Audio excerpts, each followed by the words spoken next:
We're going to do another layout redesign speed run, this time using this poor layout as our comic foil. I've just returned from leading a cartographic workshop in Oslo, Norway. Hallo. One of our adventures included deconstructing and reconstructing this layout, which has some design issues. I'll race through these issues and then we'll build up a new layout. First of all, this is the geographic extent of our map's data. The only reason this map exists is to show you this data. It's an awful lot of real estate dedicated to not data. Next, this layout is out of balance. All this visually heavy stuff there on the right makes me feel like I'm gonna slide off the earth. Next, all these black outlines around everything makes the layout feel overly segregated and look novice. Similarly, we've got gray box overload. You might be surprised how few things actually need a background and outline. Moving on to the chaotic margins. Unevenly positioned elements make this layout look haphazard and poorly considered. Sloppy margins, even if the map reader doesn't overtly notice them,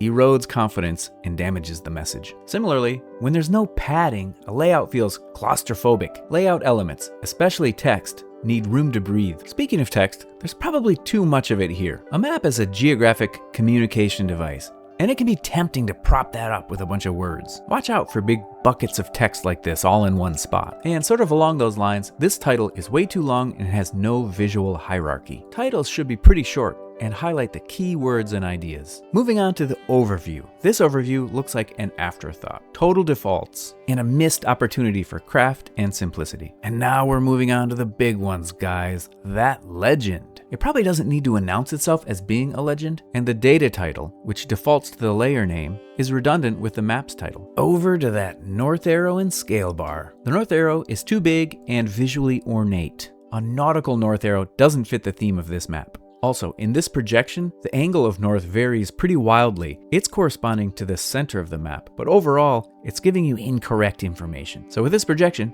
and at this scale, it doesn't really belong. The scale bar is also too big and has an arbitrary distance. Look at those weird breaks. Also, it's wrong because I accidentally am showing you the scale of the overview map. And lastly, that cute little image. Normally, I like photographs of the theme of the map. It adds empathy and brings the reader into a phenomenon. But in this case, it just looks bolted on, thrown into the layout with a background and everything. Okay, that was a lot, and I feel so negative. Let's flip that vibe around and build this layout up from scratch with a more considered visual design. Here's a re-envisioning of our layout designed to address the issues we just described. Is it the perfect map? Of course not. No such thing. There's no one right way to make a map. This is a vessel into which I will pour advice. A highly vertical data distribution within a highly horizontal layout is a challenge, but it should represent an opportunity for a cartographer to think creatively. Because we have 4 data categories, the seasons, and a problem with overlapping features, this layout with 4 distinct map frames comes to the rescue. This multiple map frame arrangement also lets us add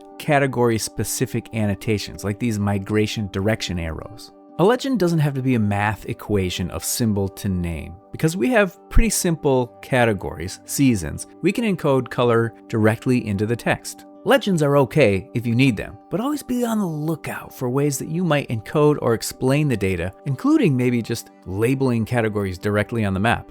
Here's that text that we saw in the previous layout, except I've reduced it by about 50%. I've distilled the concepts, and I've also placed each season's text next to its constituent map. Geography and annotation are more closely integrated, and I'm able to reduce that mountain of text from the previous layout because I'm providing a call to action where a reader can access untold amounts of information if they really want to learn more about a subject. Here's an updated title design. Now, I didn't actually shorten it, but I used visual hierarchy to make the keywords pop and the prefix and the suffix words much smaller. Is that the right words? Prefix and suffix? I don't know. But visual hierarchy is right. The big boys, the scale bar and north arrow. I've used very simple Spartan styling for the scale bar and north arrow, and they're pretty small, appropriately small. If you were to pick up a map, your thumb should completely cover up a north arrow. Also, because our map views are so much narrower now, the directionality of north doesn't vary so much, so I can have a north arrow again if I really want one. Oh, and the scale bar has nice round numbers for its divisions. Here's my new overview map. Simple,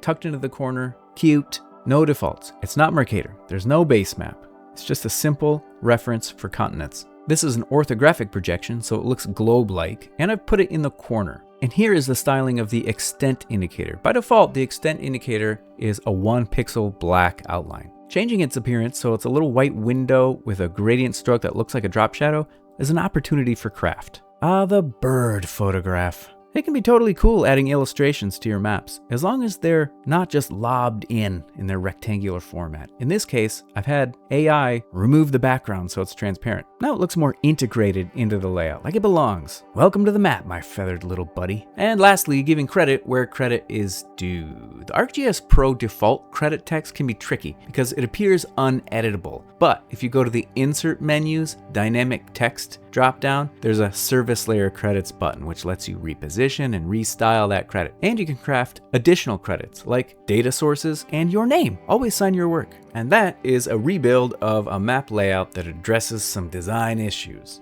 And these aren't really rules, they're just guidelines. And if 10 different cartographers design this, you'd get 10 different designs. But I guarantee you'd notice some consistent design practices, chief of which is questioning defaults and making active, thoughtful design decisions.